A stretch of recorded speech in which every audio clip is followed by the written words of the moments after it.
Al-aqida, ça vient du terme aqada, attaché. Ya'aqidu, il attache, uqda, il attache comme le nœud.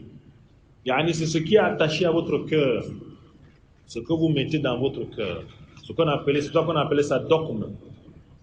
Le dogme, en fait, c'est cette vérité incontestable. C'est quelque chose que tu n'as pas de doute là-dessus. Or, vous savez, chacun a grandi selon son environnement en fonction de certaines croyances. Si vous voyez une personne, Nathalie, qui est à l'ouest du Cameroun, qui a grandi dans les funérailles, dans la tradition, beaucoup plus, si on va appeler ça, polythéiste, pour lui, si une personne décède et qu'on ne fait pas les funérailles, c'est comme s'il y aura un châtiment qui va descendre sur lui. Donc, c'est un dogme chez eux. C'est une croyance. C'est-à-dire que même s'il est n'importe qui soit ministre et directeur, le jour du funérail de tel, il doit aller. Ça, c'est leur foi.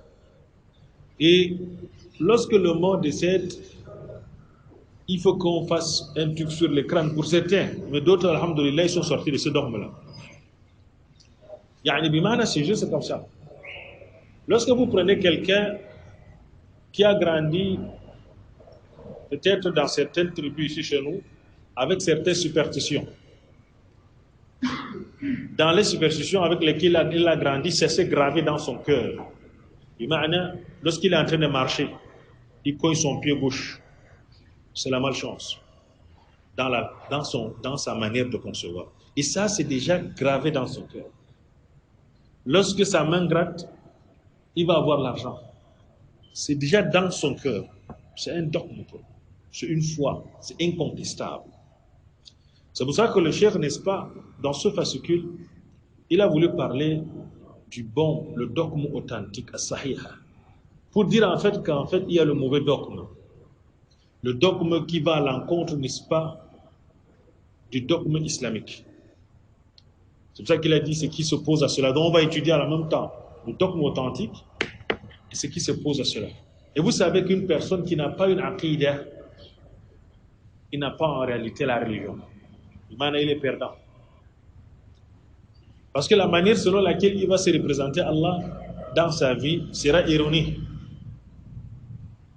Et le prophète sallallahu alayhi wa sallam et tous les messagers, vous allez voir, ils sont venus avec un seul dogme. Le la ilaha illallah. Il y a de Dieu qu'Allah, l'unique. Et pour cela, il faut bien comprendre ça. Comment exactement concevoir cela? Tu ne peux pas concevoir ça selon les philosophes qui ont une compréhension d'Allah. Ou tu ne peux pas concevoir ça comme les soufis. Ils ont leur conception exactement d'Allah.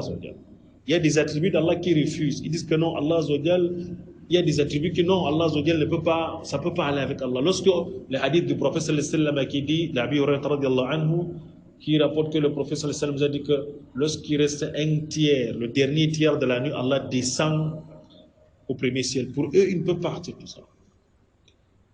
Or, dans le dogme, vous allez voir exactement quel est dans le dogme, n'est-ce pas, authentique, enseigné par le prophète sallallahu alayhi wa sallam, pratiqué par ses sahaba radhwanullahi alayhi. Il y a maintenant également des choses qui peuvent te faire sortir de l'islam. Tu es musulman, mais en fait, tu ne l'es plus. Parce qu'il y a une croyance que tu as, il y a des propos que tu avances, il y a des pratiques que tu fais, sans t'en rendre compte que ça te fait sortir de l'islam. Et le musulman est appelé à connaître cela. C'est pour cela qu'il a intitulé ce livre Al-Aqidatu as-Sahiha, le dogme authentique, Wama yudadduha, et ce qui s'oppose. Ad-Didd, c'est le contraire. Wa nawaqid al-Islam, et ce qui fait sortir ou ce qui annule votre islamité.